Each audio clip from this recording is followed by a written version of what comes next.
Bonjour et bienvenue dans l'épisode 18 de Symfony 2. Alors aujourd'hui on va finir un tout petit peu donc l'étape de livraison, puisqu'il nous reste deux petites choses à faire. Et on va pouvoir finaliser la validation de mon panier. On va pas faire l'étape de paiement aujourd'hui, puisqu'il faut encore que soit je réfléchisse si on va vraiment faire une étape de paiement, c'est-à-dire utiliser un compte PayPal pour faire une fausse manipulation de paiement, ou si on va simuler un paiement, je sais pas encore. Donc je suis toujours dans la réflexion de cette étape-là. Donc avant de passer à cette étape-là, il faut forcément qu'on finisse la validation du panier, enfin des adresses, pardon, et donc qu'on écrive la dernière étape avant le paiement, les bonnes informations, ainsi que l'adresse de livraison, etc. Alors, pour ce faire, aujourd'hui, on va prendre notre temps, puisque le dernier tutoriel, je pense que je vous ai assommé avec les à peu près 50 minutes de tutoriel, donc j'ai l'habitude de faire 30 minutes pour essayer de garder le cerveau un minimum concentré, donc je m'en excuse encore une fois pour avoir explosé le temps. Bon bref, alors voilà pour la présentation de ce tutoriel. Alors on va commencer de notre côté à faire la validation de paiement. Donc dans un premier temps, on va finir ici, donc dans livraison html.twig. On va lui dire que c'est bien la méthode euh, post qu'on veut, voilà, qu'on va poster, puisque j'avais oublié de rajouter ça la dernière fois. Je m'en suis aperçu tout à l'heure. Alors, ici, on a fait un espèce de formulaire. Or, on n'est pas passé par le formulaire de Symfony. Moi, j'ai pas voulu puisque je trouvais ça un peu inutile, puisqu'en soi, le formulaire, on n'utilise que pour une seule fonction, c'est passer l'ID, l'adresse sélectionnée en session. Donc voilà pourquoi j'ai pas utilisé un formulaire Symfony, puisque ça aurait été ça aurait été plus compliqué. Et le but, c'est de rester avec moi et de ne pas vous perdre. Et donc pour une si petite fonction qui aurait pu devenir assez galère à faire en Symfony, j'ai préféré aller au plus simple. Voilà, tout simplement pourquoi j'ai fait une pute en HTML plutôt que du formulaire Symfony. Alors, donc ID on peut le retirer, parce que ça ne sert à rien. Ça aussi ça ne sert à rien. Voilà, alors ça, voilà, impeccable. Alors on repart sur de bonnes bases, donc c'est parti. Alors ce que je voudrais, c'est déjà c'est lorsqu'on va sur validation, qu'on réceptionne l'ID sélectionné pour les livraisons et pareil pour les facturations. Donc là, j'ai ajouté une deuxième adresse pour pouvoir faire le test. Donc là, lorsque je valide mes adresses, vous voyez qu'il n'y a rien qui a changé. Donc il va falloir tout simplement, ici dans l'étape de validation, pouvoir récupérer l'adresse de livraison et l'adresse de facturation. Alors pour ce faire, pour ne pas polluer entre guillemets la méthode validation action, on va créer au-dessus une méthode qu'on va appeler dans validation. Comme ça on va pouvoir voir que c'est possible, que ça reste de l'objet. Et donc c'est pas anodin de pouvoir bien séparer nos méthodes et, donc de bien aérer notre code et améliorer la compréhension. Alors cette livraison on session, pour lui dire voilà. Donc là on est volontairement pas action, puisque ça va rendre aucune vue. Alors dans le même principe que le panier, on va utiliser des sessions. Des sessions get request. Donc il y a vraiment beaucoup de possibilités, hein. Moi j'ai choisi cette possibilité là parce qu'elle est simple. Mais pour un site e-commerce, on pourra vous dire que c'est pas la bonne solution, il y avait mieux, il y avait plus simple, etc.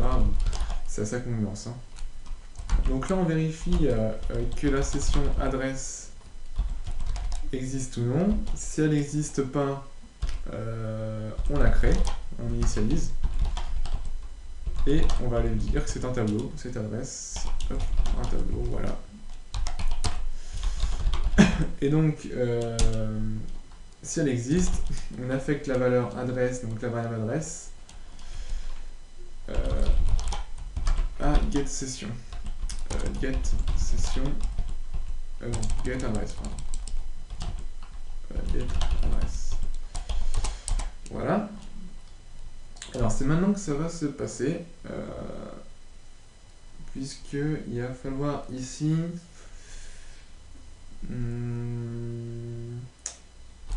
bien réfléchir.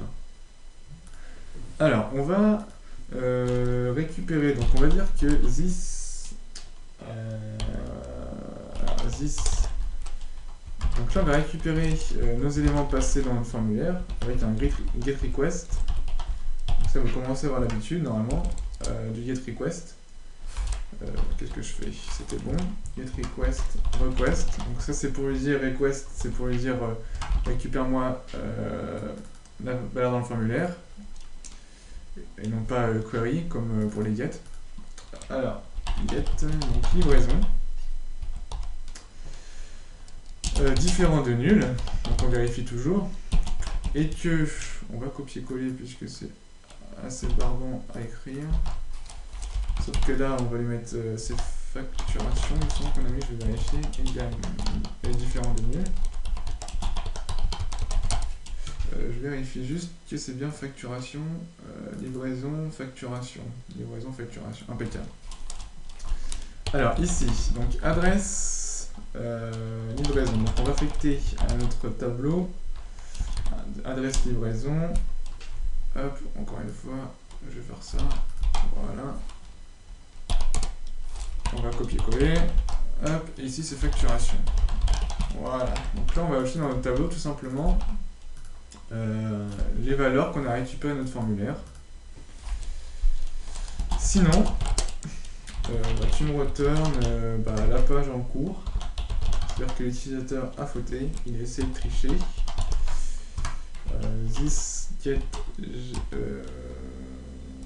generate URL, voilà, merci. C'est validation. Voilà. On n'oublie pas de set la session, puisque sinon on va rien avoir de stocké. Donc on set notre tableau adresse dans la session adresse. Voilà, donc c'est le même principe que le panier, hein. Il n'y a pas de nouveauté. Hop, et ici c'est validation. Ouais, validation. Et donc, cette méthode, on va pouvoir l'appeler ici, dans notre contrôleur validation. Donc, if this get, donc on vérifie que c'est une méthode post qui a été retournée. Get request, get method, voilà, get method, égal post. Voilà. Voilà. Non, remarque, on peut laisser ça puisqu'il y aura un seul élément, on va éviter d'encombrer.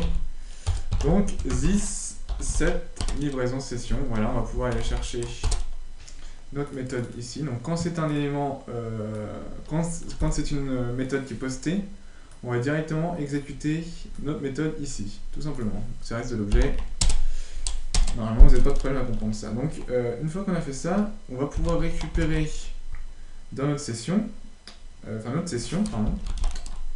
This, je vais faire ça parce que j'en ai un petit peu marre d'écrire. Voilà. Session, session égale. Non, qu'est-ce que je fais? Oui, non, session j'ai déjà fait. Et par contre, ce que j'ai pas fait, c'est initialiser Entity Manager, puisqu'on va en avoir besoin.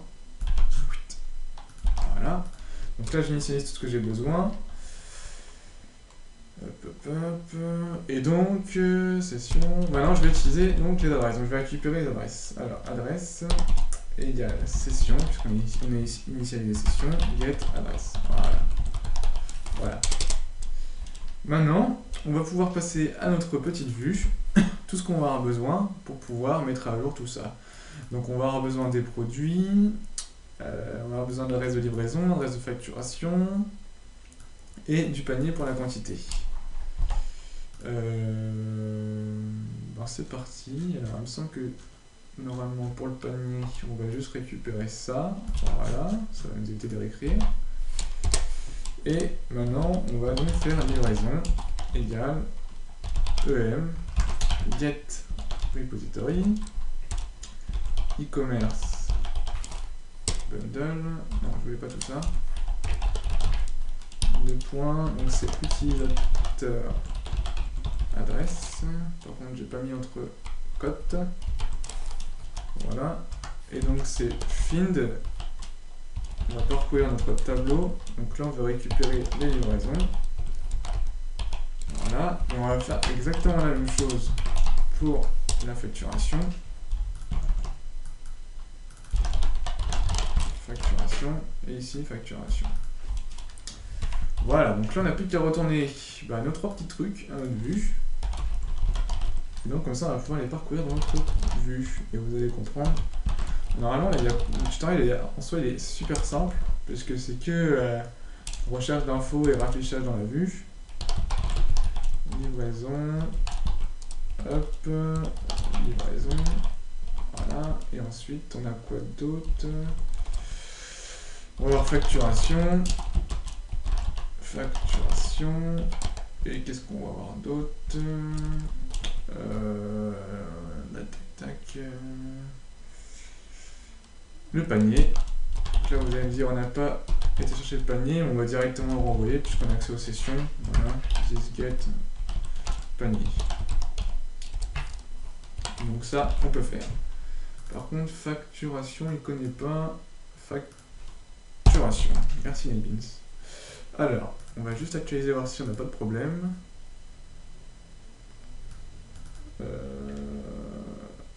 Là, on était là. Donc, je voudrais ici, en adresse de livraison, celle-ci, et je voudrais donner ça à mon copain Michel Bastos. On valide. Et donc là, j'ai une petite erreur, ligne 142. C'est quoi l'erreur? Facturation. Facturation. Oui. Et là, est-ce que ça passe? Voilà, donc on va juste vérifier que j'ai quelque chose ici, voir si ça fonctionne bien. Vardan adresse avec un petit die. Voilà, donc j'ai bien en session dans livraison l'ID correspondant à la livraison et facturation pareil. Donc c'est impeccable. Alors maintenant, tout va se passer dans la vue livraison. Donc si on actualise, enfin si on fait ça, validation. Voilà, donc là il ne reste plus qu'à parcourir. Donc moi ce que je vais faire, c'est que comme la table de livraison ressemble beaucoup à panier, je vais reprendre panier. Voilà, on va copier-coller tout. Hop, on va juste prendre ce qui change dans panier pour remplacer. Alors on va faire ça. Hop, panier tout court. Alors qu'est-ce qu'il y a de différent dans les deux? Mise à part payer, on a la quantité et valider mon panier. Ok. Alors, ça fait que je suis dans livraison, je devrais être dans validation. Alors je vais pas toucher à ça. Alors suivant un exemple, c'est celui-ci que je voulais prendre. Voilà. Hop, donc je copie tout ça. En fait, je le copie parce qu'il n'y a vraiment rien qui change à part 2-3 choses. Et donc, ça m'embête de tout écrire. Hop, en tant que développeur, on est un peu feignant et on a dit qu'il y avait payer, donc le bouton payer. Hop, qui va remplacer valider mon panier. Voilà, donc ça on va pouvoir le retirer puisque forcément il y aura quelque chose si on arrive à cette étape là. Continuer les achats, on va juste faire retour peut-être. Retour, et c'est donc qu'on avait accès à, comment ça s'appelle la route d'avant, livraison. Voilà. Une fois qu'on a fait ça, il y avait des quantités. Au niveau des quantités, c'était tout un select qu'on voulait. Et c'était bien la quantité.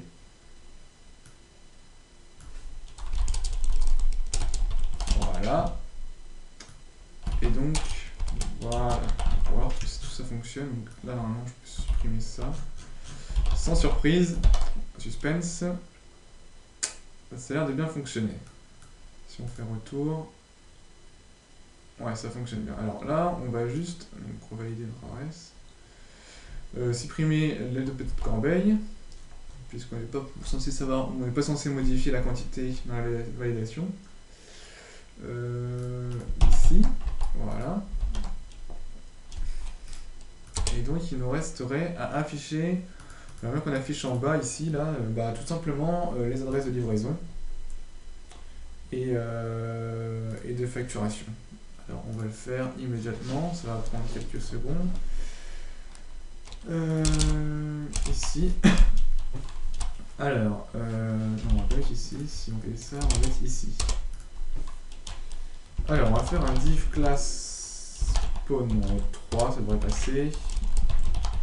On va mettre à gauche, left, voilà. Div, donc là on va faire un petit peu d'HTML. Voilà, je vous dis, c'était vraiment très simple aujourd'hui, on va pas s'encombrer. Des classes, donc c'est pull left, voilà. Et ici, on va donc écrire adresse de livraison, H4, adresse de livraison, hop, H4, DT. Et donc ici, on va marquer notre belle adresse. Alors, DT, livraison, point prénom. Et ici, ça va être livraison.nom. DT. Voilà. Hop, on va copier-coller ça. On aura besoin que de ça. Ici, on va afficher l'adresse. Non, c'est sans S. Et ici, on va afficher le code postal. La ville. On va faire un petit tiret. On va afficher le pays.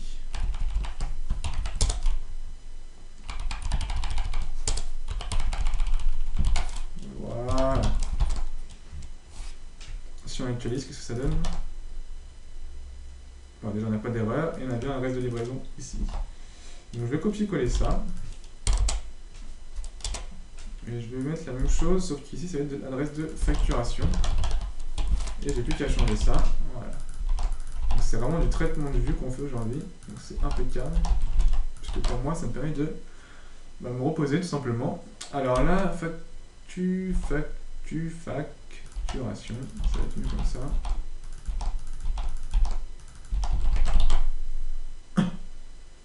Voilà, donc là on a bien adresse de livraison, adresse de facturation, donc on a un beau récapitulatif. Donc c'est très bien, c'est ce que je voulais. Alors on a les quantités, on a bien notre tableau, on a bien tout ça. Donc là on a la même adresse de livraison et la même adresse de facturation. Donc je pourrais faire un essai pour voir si je pourrais livrer à mon ami Michel Bastos et c'est moi qui paye. Voilà, donc on a bien adresse de livraison chez Michel Bastos et adresse de facturation, on a bien moi, donc c'est chez moi. Voilà, donc c'est très bien, c'est ce que je voulais. Je réfléchis à savoir si j'ai oublié quelque chose ou non. Donc je ne pense pas, je regarde là, non. Donc on a bien produit, livraison, facturation, panier. Voilà, on a bien le montant total. Donc voilà, donc ce qu'il faudra faire dans l'un des prochains tutoriels, donc je sais pas si je vais... moi je pense qu'on va le faire, donc je réfléchis toujours au niveau du PayPal ou pas. Mais donc ce qu'il faudra faire, c'est forcément quand on paye, récupérer donc, les informations de livraison de facturation, pour pouvoir d'une part stocker ça et éditer donc, une facture en format PDF. D'autre part, il faudra aussi...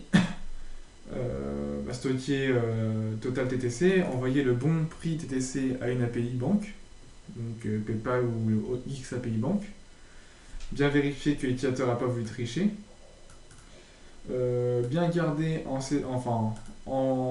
base les références, donc les prix, etc., parce que les prix peuvent varier en fonction du coût de la vie, par exemple. Donc il faudra stocker non pas l'ID de la référence, mais bien le prix en dur dans la base. C'est vraiment très important.